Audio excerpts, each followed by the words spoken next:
Merci, c'est bien moi. Mes chers amis, d'abord, moi, je voudrais vous dire que c'est vraiment très, très, très beau. Et je crois qu'on est tous assez émerveillés du résultat aujourd'hui des replantations. Et je sais que Île-de-France Nature n'a pas aménagé ses efforts pour vous aider à concevoir ce projet. Alors, moi, j'ai l'impression d'être dans un tableau des impressionnistes. J'ai l'impression d'être voilà, hors du temps, hors de l'espace. On ne sait pas très bien où on est, on ne sait pas très bien quand on est, mais on est vraiment en communion avec la nature. Alors le plus drôle, mes chers amis, c'est que si les Verts aujourd'hui étaient à Aulnay et qu'on leur disait on va construire un canal, je suis sûr qu'ils se mettraient en travers de la construction du canal parce que c'est une œuvre de l'homme. Et finalement, l'homme fait parfois de très, très, très jolies choses. Et ce canal de l'Our qui méritait d'être vraiment mis en valeur.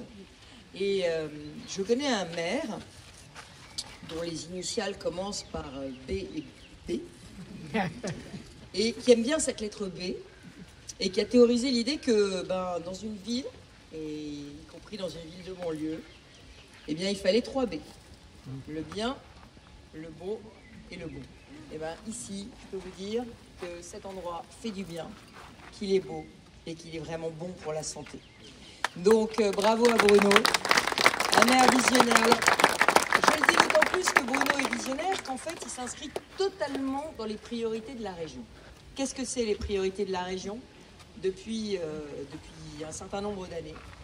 C'est l'adaptation au changement climatique, l'adaptation au réchauffement climatique. Et si on veut adapter la ville au réchauffement climatique, il faut la rafraîchir. La rafraîchir. Et c'est pas après la semaine de canicule horrible qu'on a vécu que cet impératif apparaît comme moins prioritaire. Au contraire, on voit bien qu'il y a urgence à rafraîchir. Pour rafraîchir la ville, il faut la verdir. Il faut la verdir. Et c'est quelque chose qui s'impose particulièrement dans le beau département dans lequel j'ai choisi de mettre le siège de la région Île-de-France, la Seine-Saint-Denis. Mais je vais peut-être vous faire rire, mais quand on m'a proposé les plans du siège de la région à Saint-Ouen, c'était un cube de béton sur une dalle de béton avec des pissenlits. Je leur ai dit, mais c'est pas possible, quoi.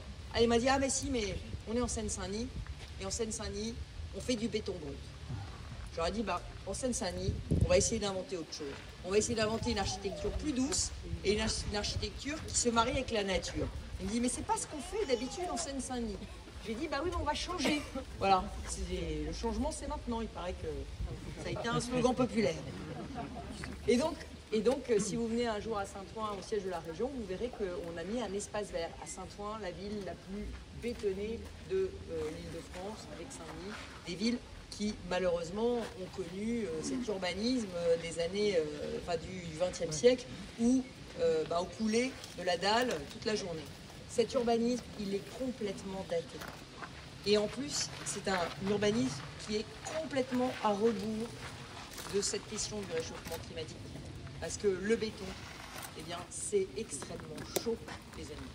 Et vous savez, quelquefois, on dit dans les quartiers populaires, ils cassent les bouches à incendie pour faire jaillir des geysers d'eau.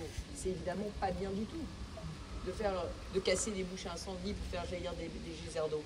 Mais s'il n'y a pas d'eau dans le quartier, s'il n'y a pas de point d'eau, s'il n'y a pas d'îlot de fraîcheur, s'il n'y a pas d'arbres, s'il n'y a pas de verdure, voilà, on va chercher l'eau. En fait, c'est dans la nature de l'homme d'aller chercher l'eau. C'est dans la nature de l'homme d'aller chercher la verdure. Voilà. Donc on retrouve ici, on est retour aux sources, doublement aux sources, retour au canal. Et vraiment, Bruno, avec toute son équipe, en prenant ces berges et en décidant de vous les redonner, de les embellir, de les désimperméabiliser, c'est important aussi, parce que évidemment, non seulement on va avoir des sécheresses, mais on va aussi avoir de la pluie, des grosses pluies, donc on a besoin que ce soit désimperméabilisé pour protéger tout le monde contre les éventuelles inondations. En décidant de vous faire une promenade, en décidant de vous faire aussi une voie cyclable le long du canal de l'Our, tout ça, c'est évidemment de l'écologie concrète, de la vraie et belle écologie, de l'écologie au service des habitants, de l'écologie sociale et populaire, parce que ces mots populaire et social, c'est pas des gros mots. Voilà. Et on vous donne en partage ce magnifique espace. Alors oui, Bruno et l'équipe, ils ont été pionniers. Ils ont été pionniers. Aujourd'hui, la région totalement investie dans la récupération de toutes les berges des fleuves et de toutes les berges des canaux. Et c'est un immense travail, parce que c'était des friches. C'était des friches industrielles, la vallée de Seine, les bords de Marne, etc. Alors, Madame la secrétaire, on va continuer avec elle. Notre objectif, c'est qu'on puisse se baigner partout. C'est qu'on puisse se baigner partout. Donc, il n'y a pas que les JO dans la vie, et surtout, il n'y a pas que Paris en Île-de-France.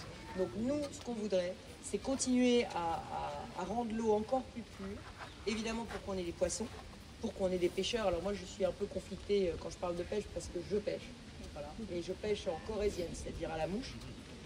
Et voilà, j'adore la pêche. Bon, mais au-delà de la pêche, je pense qu'on a besoin aussi de pouvoir se baigner. Et un jour, on aura besoin que vraiment tout ça puisse être un espace rendu aux habitants, encore plus encore qu'aujourd'hui. Mais je sais que c'est l'objectif de Bruno. Je sais que de toutes les façons, il y a déjà de quoi faire vraiment la fête sur ces nouvelles berges. Alors, pour la petite histoire, mes équipes m'ont dit il faut qu'ils quittent la Réunion en ayant vraiment encore plus de connaissances sur le canal de l'Ourcq. Le canal de l'Ourcq, c'est 108 km d'eau vive. Depuis Silly-la-Poterie dans l'Aisne jusqu'au bassin de la Villette à Paris. 5 départements, l'Aisne, l'Oise, la Seine-et-Marne, la Seine-Saint-Denis, Paris. À l'origine, c'était une rivière, l'Ourcq, qui, parce qu'elle traversait une région très fertile en blé, a suscité très vite l'intérêt des mariniers. Et dès 1415, Charles VI a autorisé l'exploitation de la rivière de l'Ourcq. François Ier, mes amis, et le premier roi a autorisé en 1520 des travaux, faire curer, nettoyer et rendre navigables tant les dits rues et rivières de Seine, Vannes, Morin et Ourcq qu'autres étangs, et démolir tout moulin qui nuirait à la navigation. L'objectif, c'est d'alimenter la capitale, de l'alimenter notamment en bois qui vient de la forêt de Retz, côté de Villers-Cotterêts. Donc le bois venait de l'Aisne et descendait sur ce canal. C'est Catherine de Médicis qui initie réellement les travaux en 1562. Mais c'est Louis XIV. C'est à Louis XIV qu'on va présenter le projet qui permettra de conduire les eaux de l'Ourcq jusqu'au nord de Paris. Les lettres patentes sont accordées au constructeur Pierre-Paul Riquet de Bon Repos. Mais il meurt. Colbert aussi.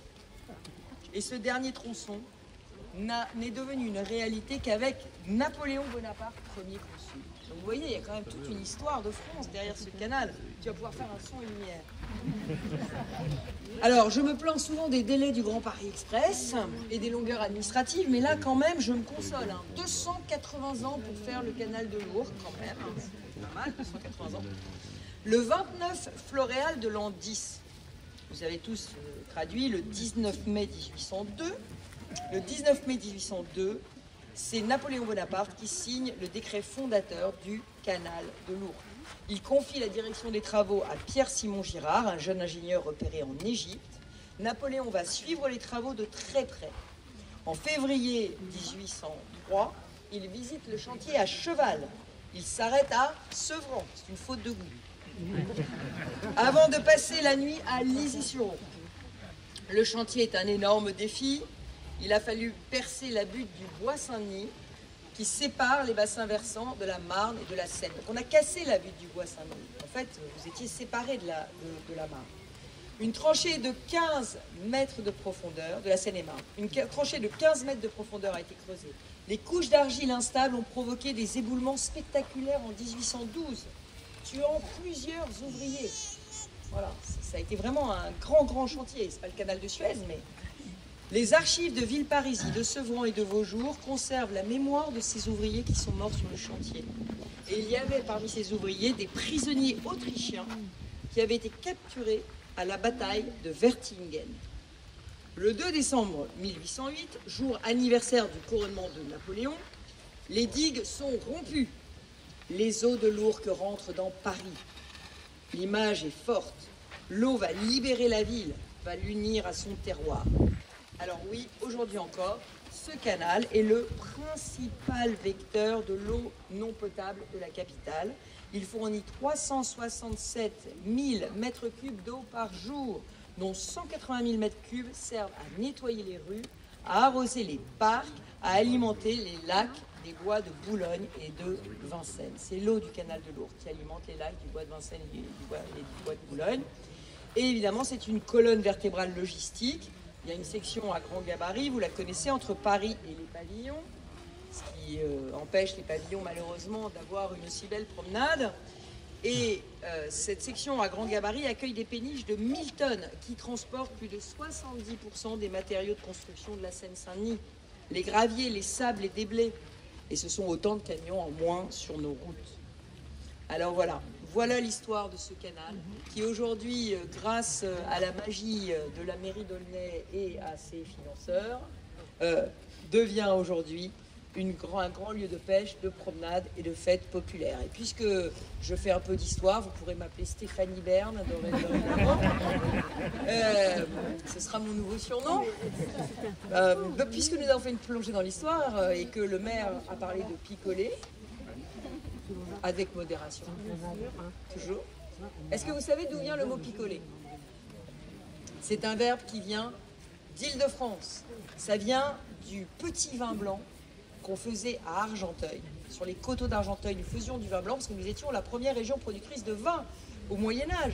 Il faut le savoir, parce qu'évidemment, on était aussi la premier bassin de population. Donc, on faisait du vin en Île-de-France, on faisait du vin blanc, du vin... Voilà. Mais avec le réchauffement climatique, on n'est jamais sûr. On va peut-être se rattraper dans l'avenir. D'ailleurs, c'est très très populaire aujourd'hui de replanter des vignes. Donc on faisait beaucoup de vin blanc. Le petit vin blanc d'Argenteuil, on l'appelait le piccolo. Le piccolo d'Argenteuil. Et donc quand on voulait boire un petit vin blanc, ça s'appelait picoler. Donc picolez bien avec modération.